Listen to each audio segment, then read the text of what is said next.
And no wonder that the sun never set on the British Empire, because even God couldn't trust the English in the dark.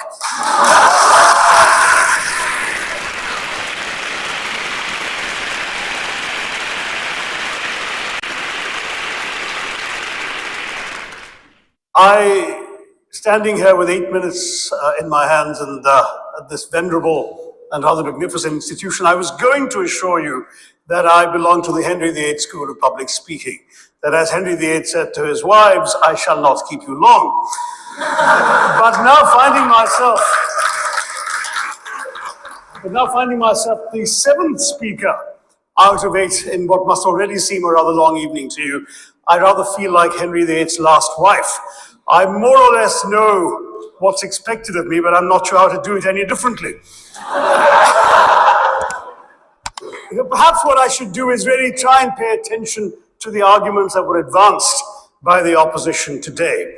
We had, for example, Sir Richard Ottaway suggesting, challenging the very idea that it could be argued that the economic situation of the colonies was actually worsened by the experience of British colonialism. Well, I stand to offer you the Indian example, Sir Richard. India's share of the world economy when Britain arrived on its shores was 23%. By the time the British left, it was down to below 4%. Why? Simply because India had been governed for the benefit of Britain. Britain's rise for 200 years was financed by its depredations in India. In fact, Britain's industrial revolution was actually premised upon the deindustrialization of India. The handloom weavers, for example, famed across the world, whose products were exported around the world, Britain came right in. There were actually these weavers making fine muslin, light as woven air, it was said. And Britain came right in, smashed their thumbs, broke their looms, imposed tariffs and duties on their cloth and products, and started, of course, taking the raw materials from India and shipping back manufactured cloth, flooding the world's markets with what became the products of the dark and satanic mills of Victorian England. That meant that the weavers in India became beggars, and India went from being a world-famous exporter of finished cloth into an importer, went from having 27% of world trade to less than 2%. Meanwhile, colonialists like Robert Clive bought their rotten boroughs in England on the proceeds of their loot in India, while taking the Hindi word loot into their dictionaries as well as their habits.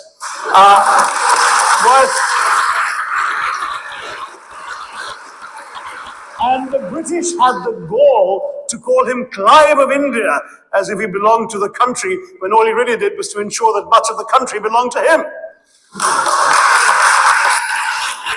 By the end of the 19th century, the fact is that India was already Britain's biggest cash cow, the world's biggest purchaser of British goods and exports, and the source of highly paid employment for British civil servants. We literally paid for our own oppression.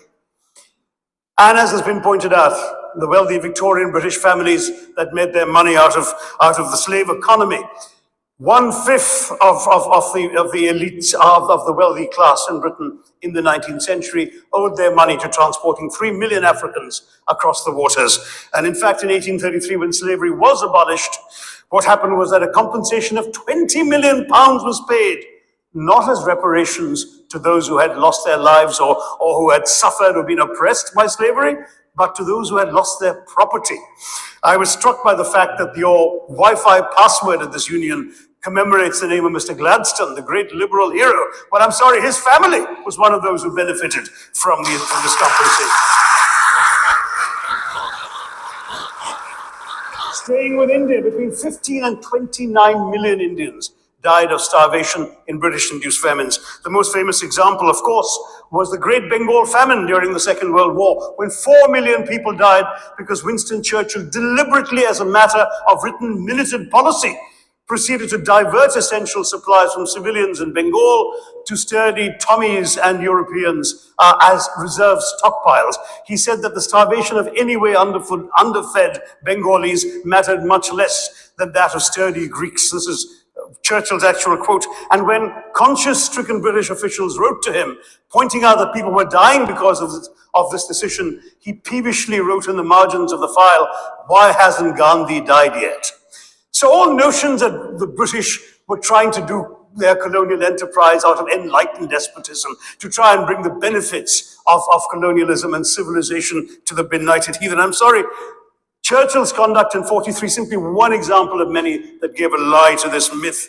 As others have said on the proposition, violence and racism were the reality of the colonial experience. And no wonder that the sun never set on the British Empire, because even God couldn't trust the English in the dark. Let me take World War I as a very concrete example, since the first speaker, Mr. Lee, suggested these things couldn't be quantified. Well, let me quantify World War I for you. Again, I'm sorry, from an Indian perspective, others have spoken of other countries. 1/6 of all the British forces that fought in the war were Indian. 54,000 Indians actually lost their lives in that war. 65,000 were wounded. Another 4,000 remained missing or in prison. Indian taxpayers had to cough up £100 million in that time's money. India supplied 70 million rounds of ammunition, 600,000 rifles and machine guns, 42 million garments were stitched and sent out of India, and 1.3 million Indian personnel served in this war. I know all this because, of course, the commemoration of the centenary has just taken place.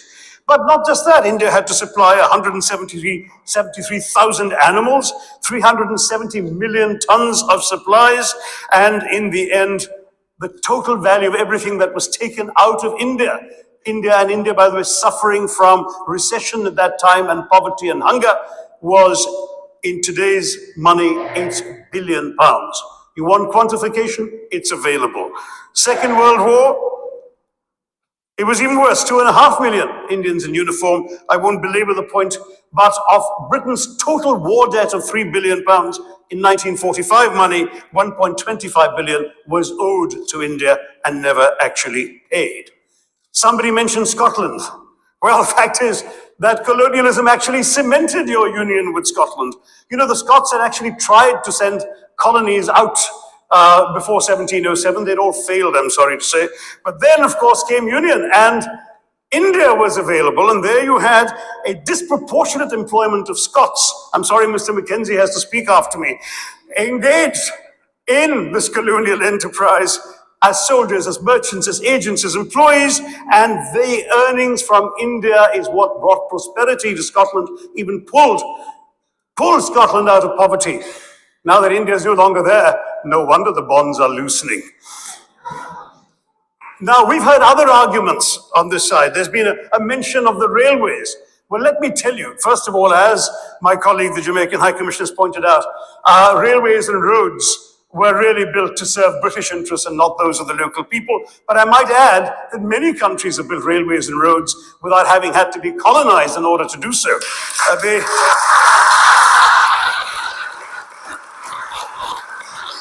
They were designed to carry raw materials from the hinterland into the ports to be shipped to Britain. And the fact is that the Indian or Jamaican or other colonial public, their needs were incidental. Transportation, there was no attempt made to match supply to demand for mass transport, none whatsoever. Instead, in fact, the Indian railways were built with massive incentives offered by Britain to British investors, guaranteed out of Indian taxes paid by Indians, with the result that you actually had 1 mile of Indian railway costing twice what it cost to build the same mile in Canada or Australia, because there was so much money being paid in extravagant returns. Britain made all the profits, controlled the technology, supplied all the equipment, and absolutely all these benefits came as private enterprise, British private enterprise, at public risk, Indian public risk. That was the railways as an accomplishment. We're hearing about aid. I think it was again Sir Richard Ottaway mentioned British aid to India. Well, let me just point out that British aid to India is about 0.4% of India's GDP. The government of India actually spends more on fertilizer subsidies, which might be an appropriate metaphor for that argument. If I may point out as well,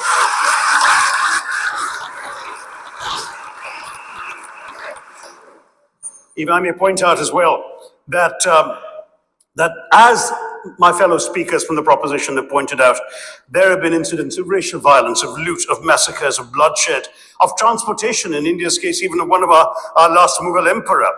Yes, maybe today's Britons are not responsible for some of these depredations, but the same speakers have pointed with pride to their foreign aid. You're not responsible for the people starving in Somalia, but you give them aid. Surely the principle of reparations for the wrongs that have been done cannot be denied. It's been pointed out, for example, the dehumanization of Africans in the Caribbean, the massive psychological damage that has been done, the undermining of social traditions, of property rights, of the authority structures of these societies, all in the interests of British colonialism. And the fact remains that many of today's problems in these countries, including the persistence, in some cases the creation of racial and ethnic and religious tensions, were the direct result of the colonial experience. So there is a moral debt that needs to be paid.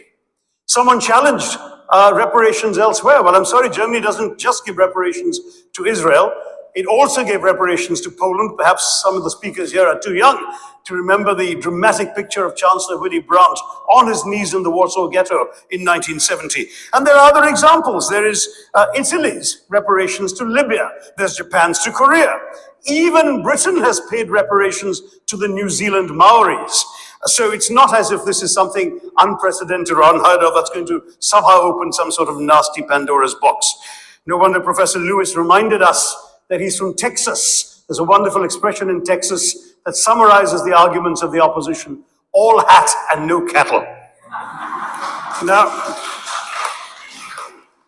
if I can just quickly look through the notes I was scribbling while they were speaking, there was reference to democracy and rule of law. Let me say with the greatest possible respect, it's a bit rich to oppress, enslave, kill, torture, maim people for 200 years and then celebrate the fact that they're democratic at the end of it.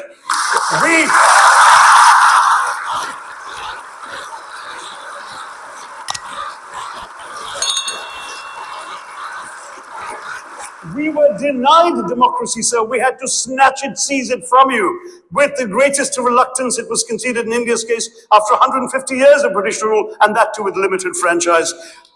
I think the arguments made by a couple of the speakers, the first speaker, Mr. Lee in particular, conceded all the evil atrocities of colonialism, but essentially suggested that reparations won't really help. They won't help the right people. They'll be used as a propaganda tool. They'll embolden people like Mr. Mugabe. It's always nice how in the old days, I'm sorry to say that the people of the Caribbean used to frighten their children into behaving and sleeping by saying Sir Francis Drake would come after them. That was a legacy of that. Now it's Mugabe will be there. So this is the new sort of Sir Francis Drake of our times. The fact is very simply, sir, that we are not talking about reparations as a tool to empower anybody. They're a tool for you to atone for the wrongs that have been done. And I am quite prepared to accept the proposition that you can't evaluate, put a monetary sum on the kinds of horrors people have suffered. Certainly no amount of money can expiate the loss of a loved one, as somebody pointed out there. You're not going to be able to figure out an exact amount, but the principle is what matters. The fact is that to speak blithely of sacrifices on both sides, as an analogy was used here, a burglar comes into your house, ransacks the place, stubs his toe, and you say, well, there was a sacrifice on both sides. That, I'm sorry to say, is not an acceptable argument. The truth is that we are not arguing specifically that vast sums of money need to be paid.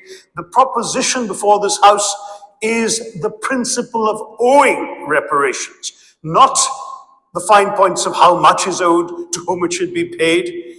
The question is there a debt? Does Britain owe reparations?